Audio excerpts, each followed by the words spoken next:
A dog on a chain outside its home. Normal? It's really a form of dog abuse.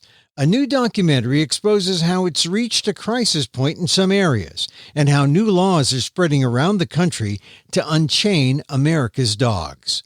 Breaking the Chain, a new documentary, next on the PETA Podcast.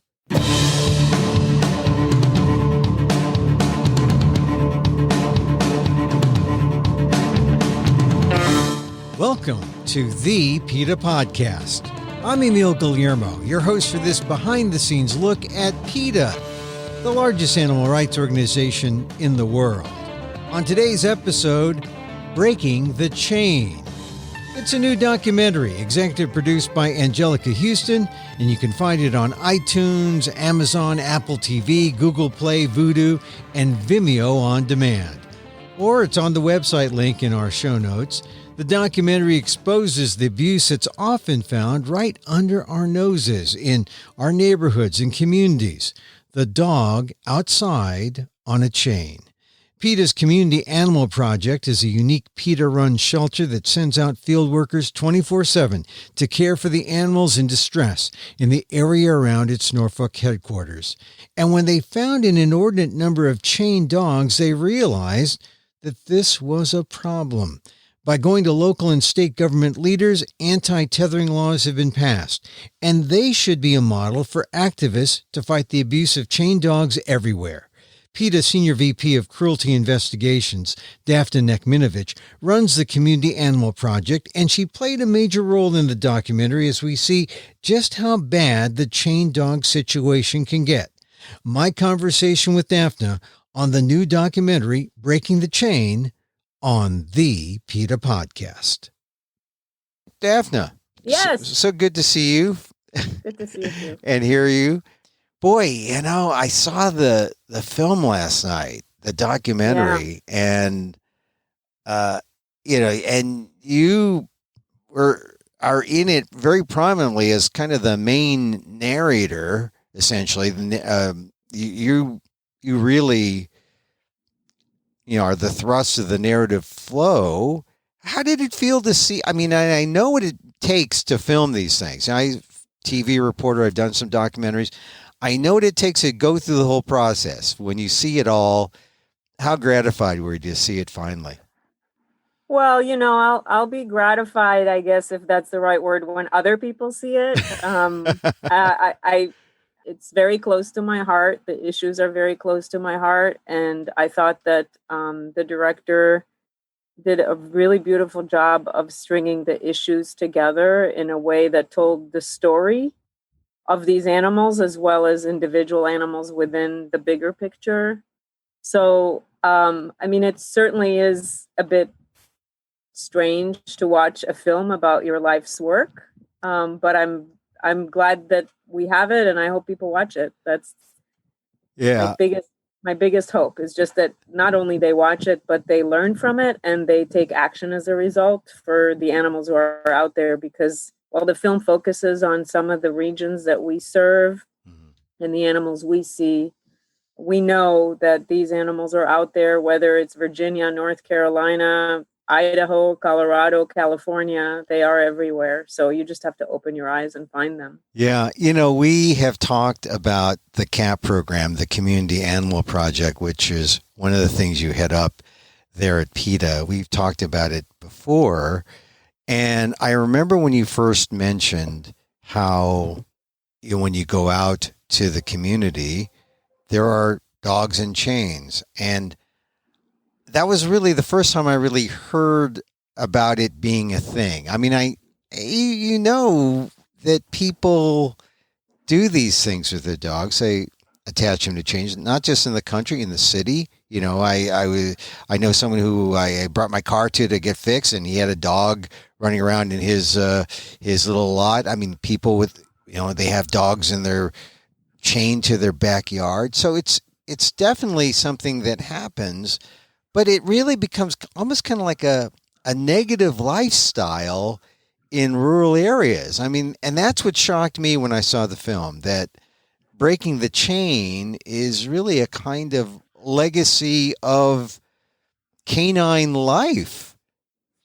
It really is. Yeah. It really is. And it's stunning because, we see these animals during like one moment of our visit, or our visit is just like one moment in a matter of maybe every few days if it's urgent, or every few weeks, sometimes every few months. And it's easy to forget, I think, for people, that for these dogs, that little patch of dirt, that tiny little area that they're chained in, that is all they have, literally all they have, from morning to night and overnight, 24 hours a day. They don't have anything else. And so, you have dogs, I have dogs, our lives revolve around making sure they're comfortable, they're happy, that we do the right thing for them. And here we have these dogs who are really treated like a cheap alarm system or an old bicycle, or really just some kind of status quo symbol. And they don't have anything they need, even basic necessities of life sometimes. And it's a real struggle for the field workers to try and lead by example and educate, because sometimes that doesn't sink in. And so that's why we're so dedicated to seeing laws passed that force people to do the right thing. And that's one thing that I'd like to encourage viewers, is to take that and make it their project, is go to their city council, go to their county commission, go to their state legislators, and make it so that one day very soon we'll be able to say, can you believe people used to keep their dogs chained? Yeah. When you talk about chains in, say, a rural setting, and really the chains by, some neighbor of mine who chains his dog, the backyard, or the junkyard guy who has that's sort of like a cliche, the junkyard dog who's chained to keep the bad guys away. I mean, but it's all the same, right? I mean, the dogs are, the people who own these dogs have the same view of what a dog is. I mean, that's what you're fighting, right? Yeah, or, they just don't have the ability to relate to the dog as an individual being who has needs and feelings. Mm-hmm. And it's almost, and we're making generalization, right? Because like even within our client families in the Community Animal Project, we most certainly see people who care to some extent about their dogs, and some people keep their dogs inside, or some people are thoughtful enough to bring their dogs inside if a storm is coming. But we also see so many people who just really don't think twice about, a hurricane came, the dog, Smokey died during Hurricane X. They don't, it's not even a blip on their radar. And, the question comes up a lot, and we ask ourselves a lot, why do they even have dogs? I mean, what are you getting out of this other than you have the power over a being who depends on you for everything? And you get to deprive them of the very basic necessities of life. You're too lazy to go outside and check their bucket or make sure it's not green with algae. I had one woman tell me, I said, the dog was very thin. And I said, you feed him every day? And she said, well, yeah, unless it's raining. And it was very, matter of fact. But I said, well, when it rains, do you eat? Yeah. I mean, what kind of sense does that make, that the dog doesn't need to eat if you don't want to go outside to put some food down? So you have these kind of disconnects. And in some instances, we are successful in doing one-on-one education and just really, you're having to tell people things. You get back in the van and think, did I actually have to say that? Yeah.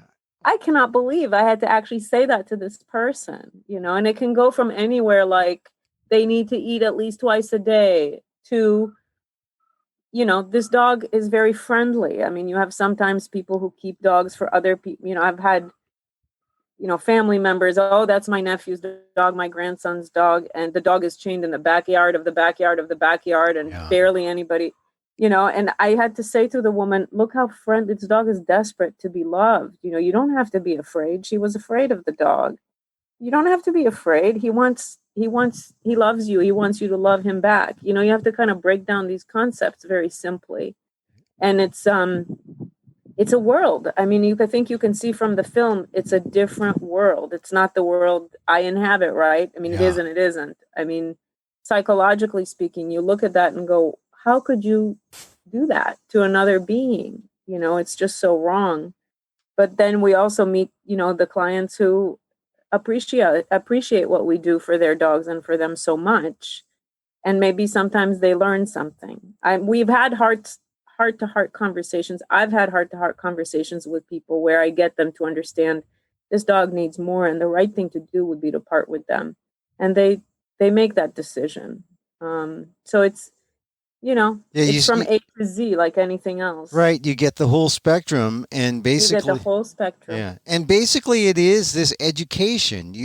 People see a dog and they don't see a being that is worthy of love and care, even the basic care. They Even just, the basic, yeah, and that comes across in the film. Several in exchanges between the field workers and the dog owners, and the dog owners saying, well, it's an outside dog. I don't bring that dog. It's like, you just, I love that interaction. Every dog is a house dog. yeah. I love that interaction because it's so true, and it's just really juxtaposes that, the I mean, it's a traditional way of keeping dogs by certain people, and so you just kind of, you have to break through that mentality that this dog isn't a house dog because he's large, and this dog is a house dog because he's small. Yeah. Well, that makes no sense. So Big people, little people all want to live right. inside. They all want to live inside. Yeah. Yeah. And I mean, so education is part of it.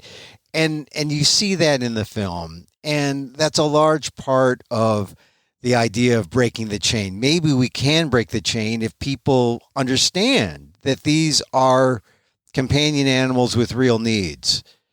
Absolutely.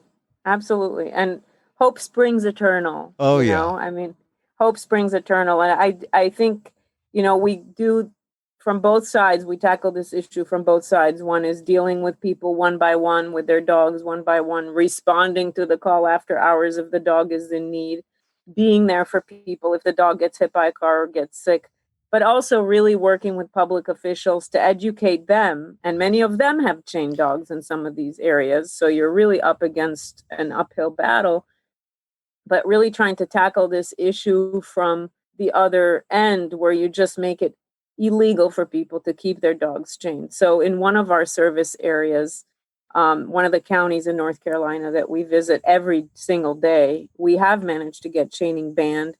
It took about 8 years. Wow. And it went into effect July 1st, except the enforcement was postponed due to COVID. So that's enforcement will start September 1st. And it's not an overnight thing. A lot of the people that we meet in the field, unfortunately, they're waiting for that ticket. They're waiting for the fine before they do anything. But it is a beginning, and it took a lot of education of elected officials, county commissioners, several votes. And when they finally voted to ban unattended tethering, meaning that you cannot have your dog tethered unless you're outdoors with the dog, was a massive victory, because it will it'll end the problem. It's not going to be overnight, but it licks it. It's like you're making it such that you have the force of law behind what you're telling these people, in addition to just being a kind educator. You can also say, by the way, it's illegal because it's inhumane. Yeah, this idea of unattended tethering. You even had to come up with a lawyer had to come up with language to say, this is what we're against. And, it's not just the chains, although the chains, I was shocked to see how young dogs, all they know is the chain, and it becomes part of their body. Oh my, it's like if I were born with a chain and here I am, an adult, older man, and the chain was just like part of my life. I mean, that's what I kept thinking of. Oh my God. I mean, poor dog. It's horrible. Yeah. It is a prison. They are born into a life sentence from a very young age. Some of them are maybe kept indoors for the first few weeks, but the chain is a prison, and it has psychological impacts that are quite obvious, but it also has physical impacts. We see dogs who have pain. We see embedded collars. We see embedded chains. We see animals who, if they are weakened and their chain is heavy, they're not able to comfortably walk or even stand. It is a constant, unrelenting prison sentence for them. And psychologically, more than anything, it is so damaging, because you visit with these dogs and you watch them. Some of these dogs we visit for years, sometimes from puppyhood until death. Sometimes we're lucky enough to get them off that chain before their senior years, but in many cases they are very damaged. They've never been indoors. They don't know how to interact with people other than a couple of them. They don't know they've never had the joy or experience of being around other dogs, being around strangers. They don't know what a doorway is. They don't know what a staircase is. They're afraid of elevators. They're petrified of things that we take for granted every day because we're not chained in one area. These dogs don't have the experiences certainly most humans have. Yeah. But even the dogs that you and I call companions who are in our home, they get to experience different areas. They run, they play, they exercise, they are spoken to. These dogs, they don't have that. And a lot of times that really wears away at their spirit. And it's very difficult to watch that happen to a dog. And especially, watching dogs deteriorate over the course of months or years, and really knowing, there are specific dogs I have visited with, and I don't go in the field every day, but I know there was one dog, especially I remember saying to the people, she is so unsocialized and she's just a puppy, but in 2-3 months, she will be unsocialized to the point of actually being aggressive with people because she's so frightened of them. And you have to do better. You have to take her for walks. You have to take her to the dog park. I knew that wasn't going to happen, but I still had to say it. But that, I think, is one thing that people who do care, who watch this documentary, I would like them to feel empowered, that they can make a difference, because these laws, these chaining bans, they are popping up all over the country. And I think there's a heightened awareness, and people know that it's wrong to keep an animal chained 24/7. So I would love for this film to serve as inspiration for people to take action for these dogs and other animals, of course. Well, this is one of the things about PETA. They see these things as they develop. You see it in the rural areas, and that this is not just happening there.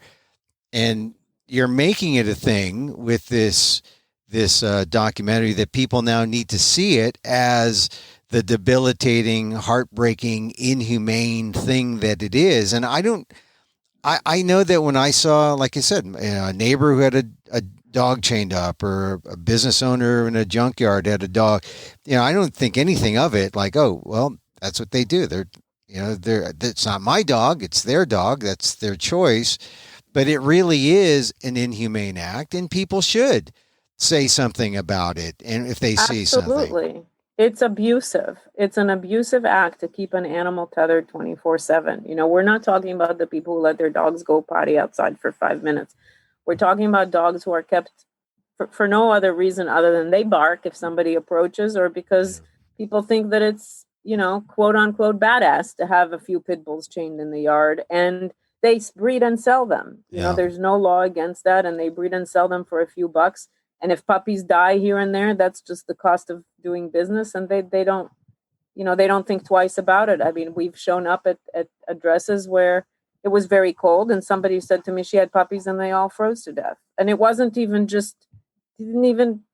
wasn't as if they were telling me bad news even, let alone criminal news. Well, they see it as a kind of benign speciesism, right? It's like, oh, well, he's dead, but, or your dog's dead, but, it's a dog. Right. Yeah, exactly. Yeah. Exactly. So, absolutely. I think that, we happen to work in rural areas, but of course our office is located in a city. And when we moved down to Norfolk in the mid-90s, there were plenty of chained dogs in the city of Norfolk and surrounding cities. And over the years, we have gotten tethering banned or restricted in every single city surrounding our office.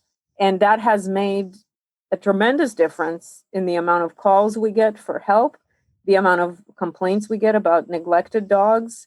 And then, of course, we were successful recently, just this year, finally, after several years of lobbying, to get the state of Virginia to prohibit the tethering of dogs outdoors during certain weather conditions. And that was more of a struggle than it should have been, but it's a good start. One great story about the dog who's out there in the puddle kind of immobilized, right? And in the weather, and it's so sad. People need to see this. I won't give away the story, but the dog needs saving. Even the vet kind of neglected. Well, the thought was, the dog would last another 14 hours on the chain outside, but. Kind people call. That happens with PETA a lot. We have a 24-hour emergency line for local calls as well as national and international calls. And we do get a fair number of calls from people who haven't been able to get help from local authorities, so they call PETA.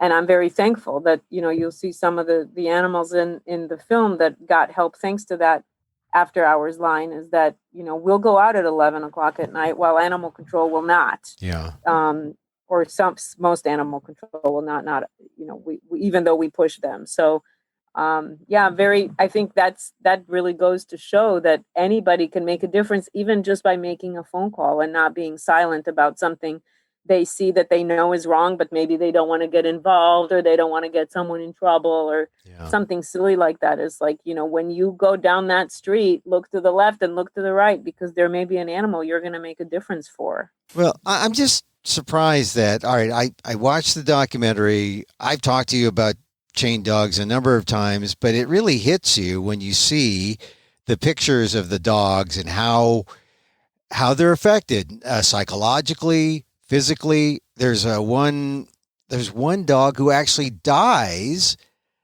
or has got the chain, and he's decomposing, right? I mean, It's like the total neglect. No one is bothered to check in on this dog. Right. And that's just one we found. I think it happens a lot more than we know, because we can't be everywhere all the time. And that's why I think it's so important for people who do watch this film, as hard as it is for people to see animals, not in the way that they wish to see them, right? Is that it is sad, but it's also a reminder that we can do something. These are dogs. I mean, people are supposed to care about man's best friend. Most people think they love dogs. Most people say they love dogs. So here is an opportunity to really change the world for them by working to pass a law in your own town, in your own county, that makes it illegal for them to be tethered 24/7. That could save lives. And it's not that hard to do, and PETA's here to help. But these laws, you say they're beginning to spread, but this is really like the grassroots level of maybe a major national campaign to bring anti-tethering laws to the forefront, right? Yeah, absolutely. So they've been starting to spread. They spread very slowly, unfortunately, because it takes time and people get distracted. And, COVID is a perfect example. You bring animal matters to public officials and they're on the bottom of the list on a regular day. But during a pandemic, most certainly they take an even farther back seat. Yeah. But, you have to, the key word is persistence, you know?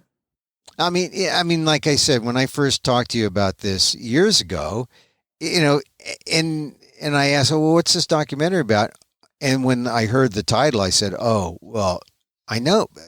Hasn't this problem been solved already?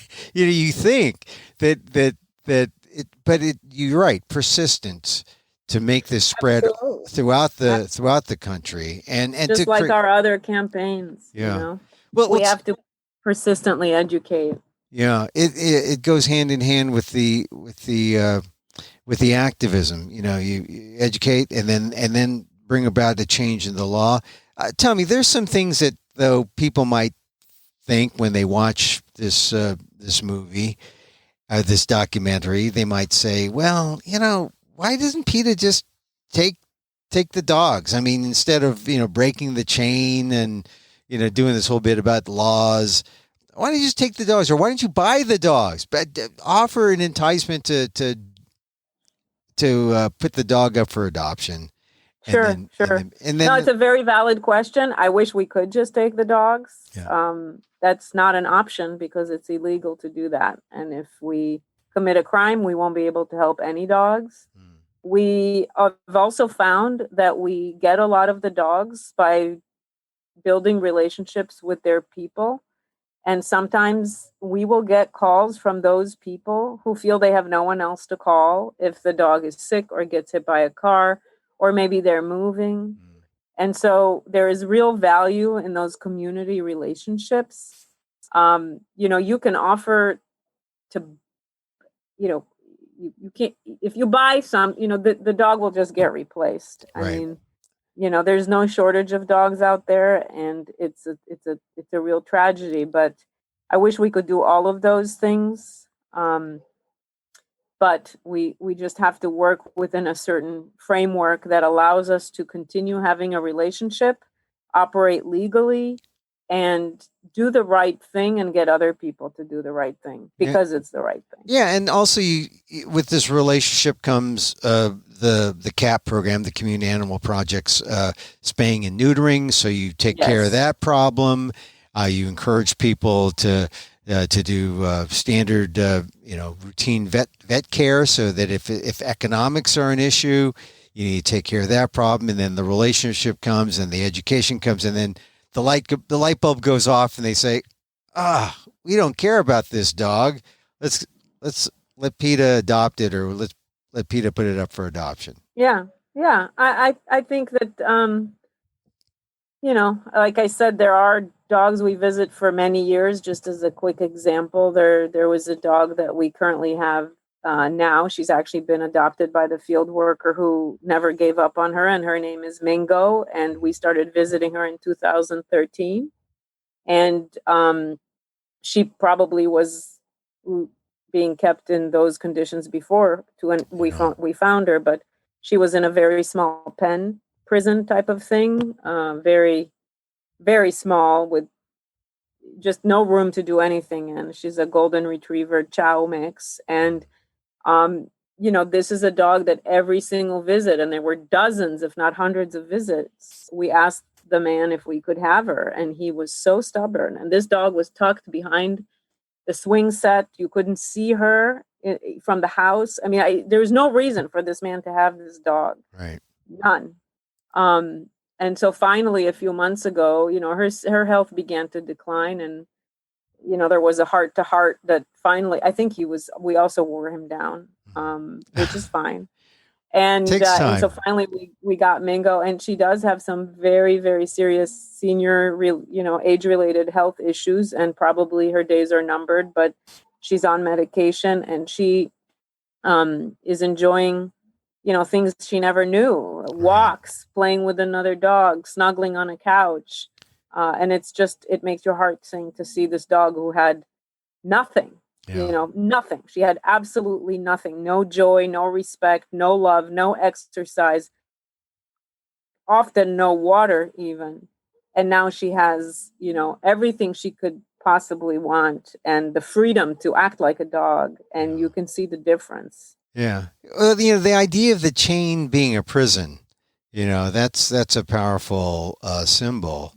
But some people might see this and say, oh, when PETA goes out there and the field workers to work with the owners, that maybe you're enabling these people to keep the dogs on chains. Is that the way you see it? Are you enabling them, or are we just building relationships here? And that's a tough question. I mean, the thing is that those dogs are going to be chained, whether or not we help those people and help those dogs. Those dogs are going to be on a chain. It's not, it's not us making it possible for them to do something like that. Obviously, we have our doghouse program, and we give dog houses to people. We always try to get the animal spayed or neutered before the doghouse is given. And most certainly, I think sometimes there's a lot of inner conflict on our part. Are we doing the right thing? Because now this person has a doghouse, so they think their dog is even extra okay. There's a lot of conversation, education going. And, if the dog is going to be out there and the people aren't going to allow us to take the dog, and the dog is going to be chained, then I would like for the dog to have a proper doghouse, because that's the only thing they are going to have.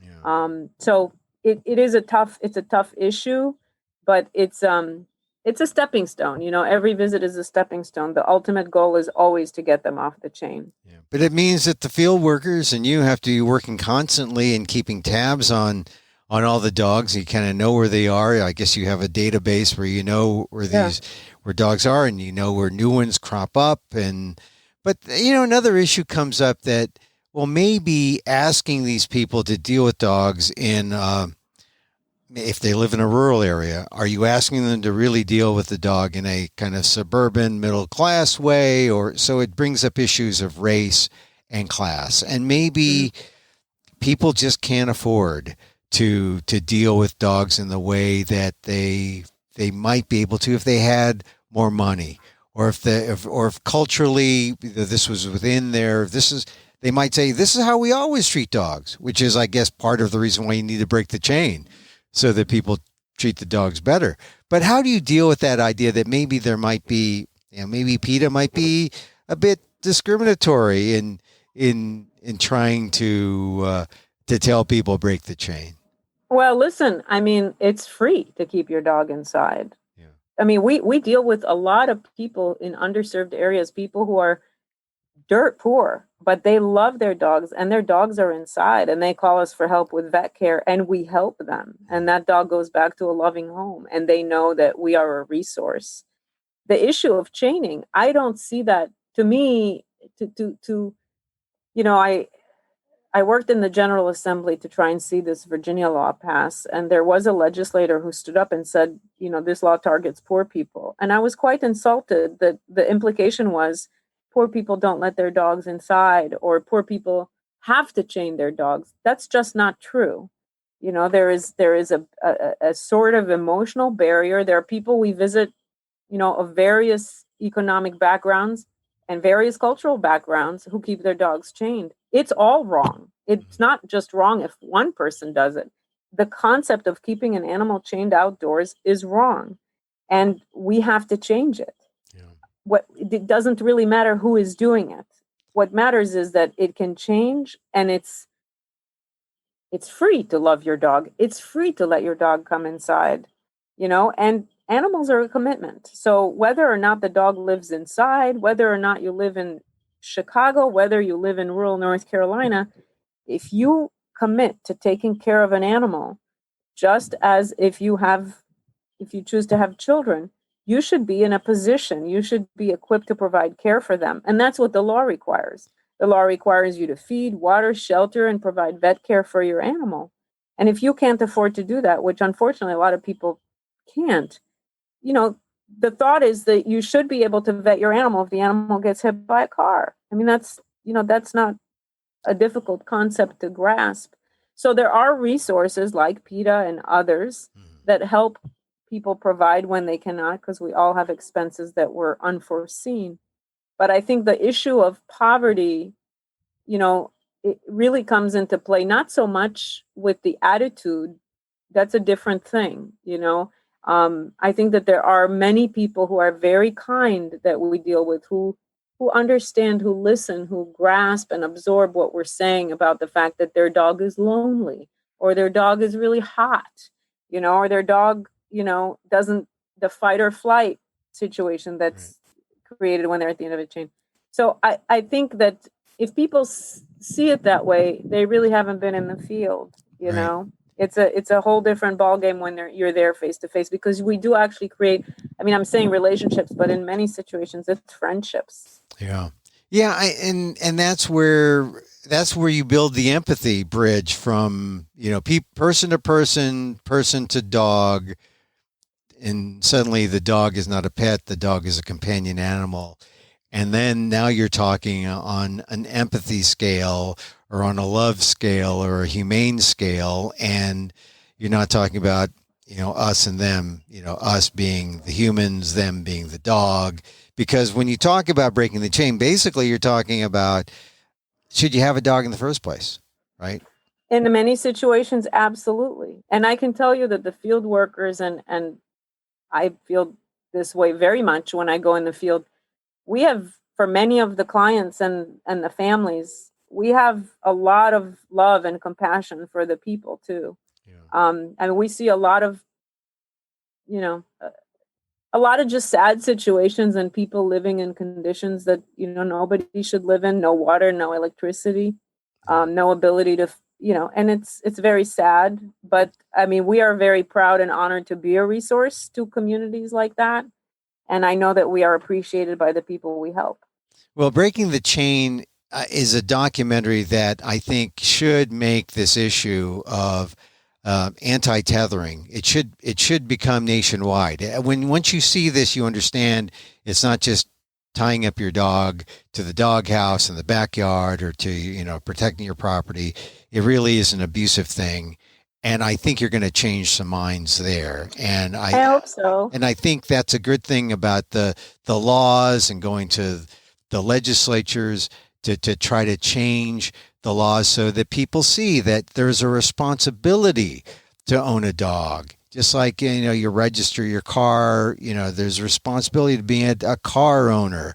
The responsibility, I mean, you talked about having kids, being in a marriage, you got to pay attention to it. My wife's chained in the other room, but that's all right. No, you wouldn't do that. You would.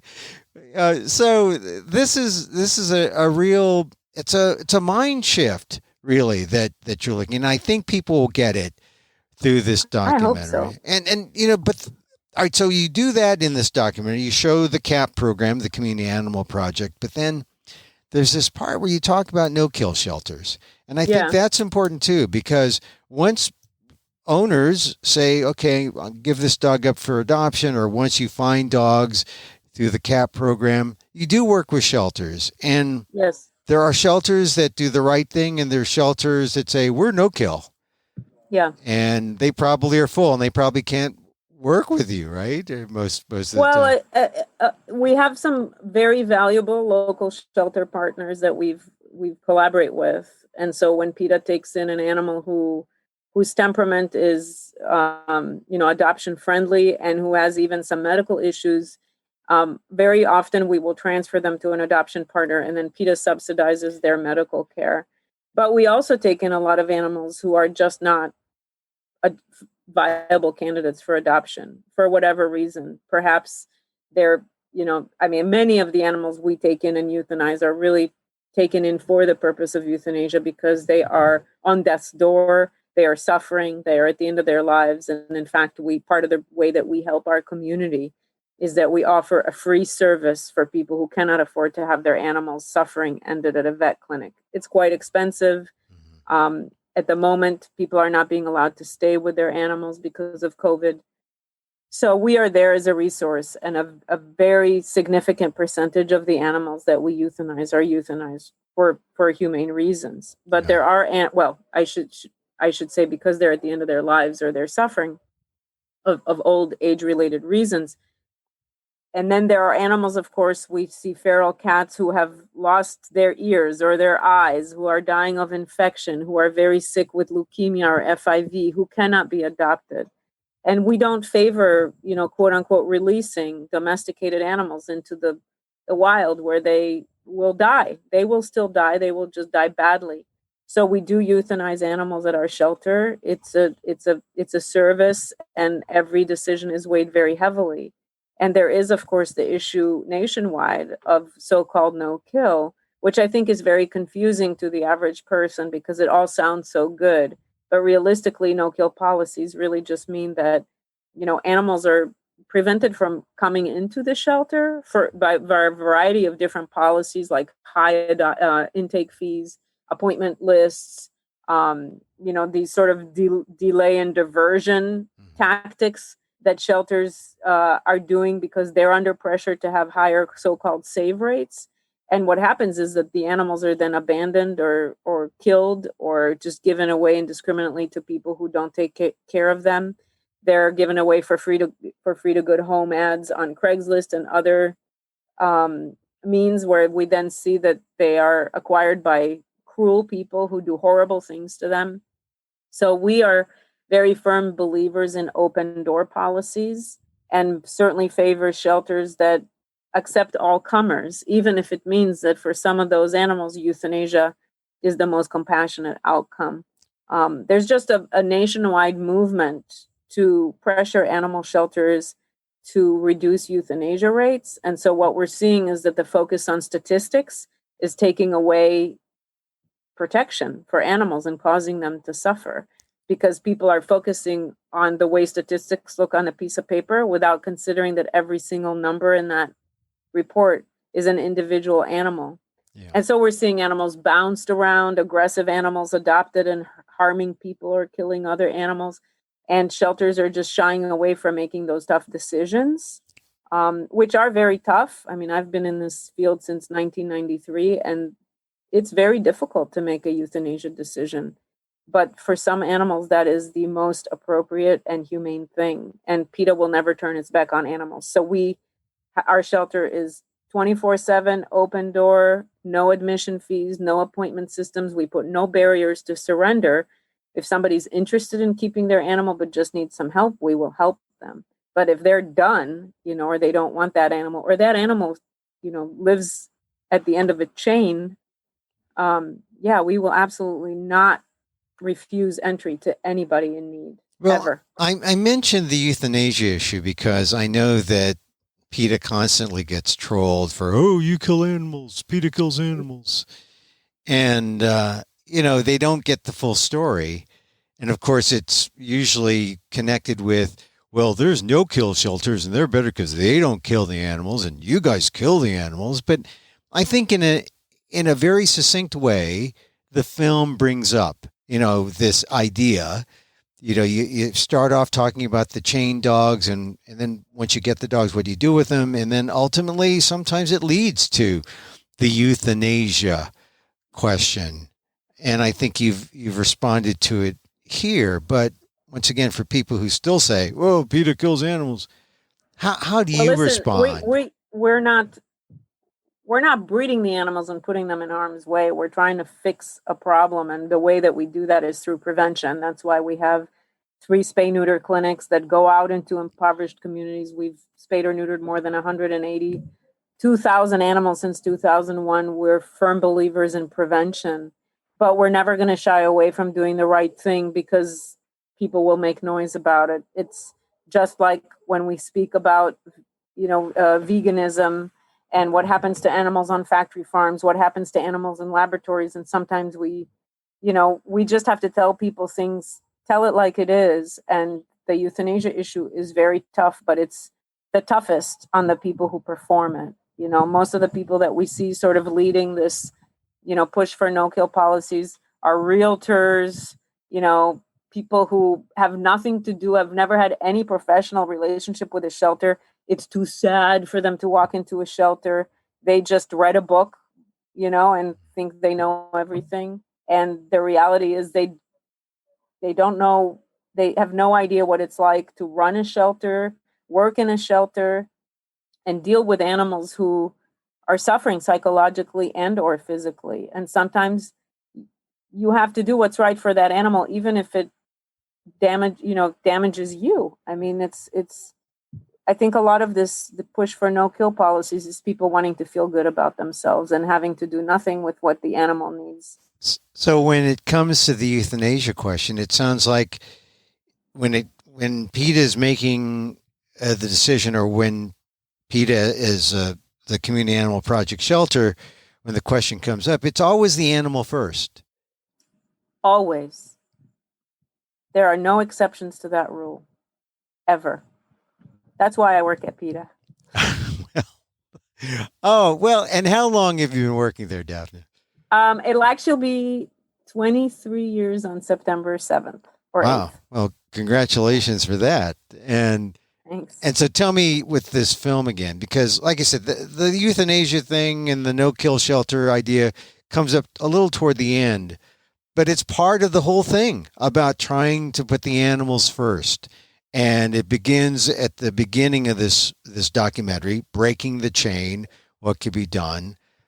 How is this documentary, where does it fit in your 23 years at PETA in terms of, I wouldn't even know how to begin to answer that. but is it, this has been a project that has been really a summation of your life's work. Really. Well, I started my animal-related career working for an open admission shelter in downtown Chicago, Illinois. So the issue of overpopulation and homelessness, spay neuter, and companion animal suffering is very close to my heart. Of course, I'm at PETA because I'm an animal rights person and I want to fight for the rights of all animals. But most certainly this documentary, one of the things that is upsetting for, I think, not just me, but anybody who's been in this sheltering type profession for, a decade or two is that we're still struggling with an animal overpopulation and homelessness problem. And to me, these dogs who are trapped at the end of a chain 24/7, they are victims of overpopulation, because in a lot of situations, people wouldn't have dogs if their neighbor didn't have a litter of puppies. It's just this thoughtless acquisition and failure to commit to providing a proper life. So I see all of these dogs that we visit as victims of this crisis. And I think that correlates very, very truly to this idea of no kill, because I would love for all of these dogs to find happy endings, but sometimes it's not possible. But I still,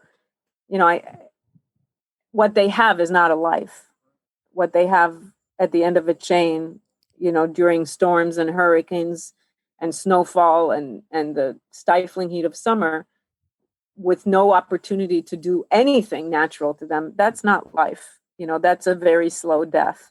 So we want to educate people on what it is that they can do to stem overpopulation. And I include those chain dogs in the victims of overpopulation. I think the film, I very much hope that it gets people motivated, because the reality is these animals are out there. And, just as a quick example, a few years ago when we were lobbying a small town in the area we serve to address the chaining of dogs, the mayor himself said to me, I never realized how many of these dogs were in my own community until you came to talk to me. And now I see them everywhere. Yeah. So it's just a matter of looking. Just open your eyes. They're there. And you can do something. And PETA's got to put in their minds to pay attention and look, to open your, and just pay attention. Exactly. It's in life. So, yeah. Daphna, congratulations again on the film, Breaking the Chain. It really is a well-made documentary, and I hope that it gets the reception that you're looking for and that people see it, and that you put it in people's heads about, hey, this is a thing. Dogs on chains is a thing, and it shouldn't be a thing. We should end it. It is a crisis, and I don't think people have been talking about it, so we want the conversation started now.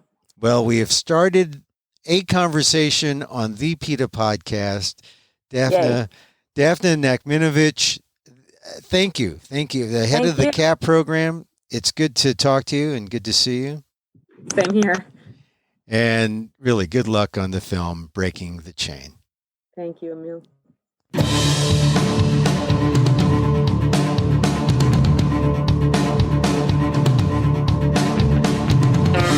PETA Senior VP of Cruelty Investigations, Daphna Nachminovitch.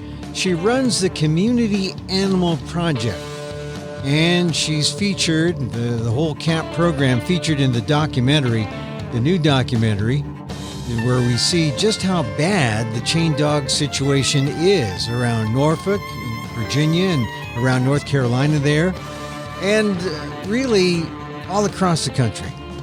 It's an issue. It's a crisis. see the new documentary. It's executive produced by Anjelica Huston. You can find the documentary on iTunes, Amazon, Apple TV, Google Play, Vudu, and Vimeo on demand. Or it's on the website link in our show notes.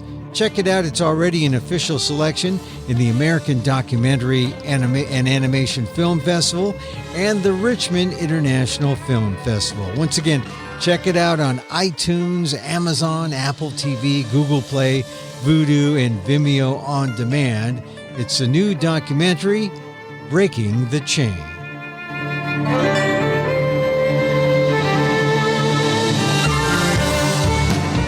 And that's it for our show this time out. Hey, you can contact us at PETA.org. You can find me on Twitter at Emil Amok, that's EMILAMOK, or on AMOK.com, my website, or see my work at the Asian American Legal Defense and Education Fund blog. I write there at ALDEF, AALDEF.org/blog.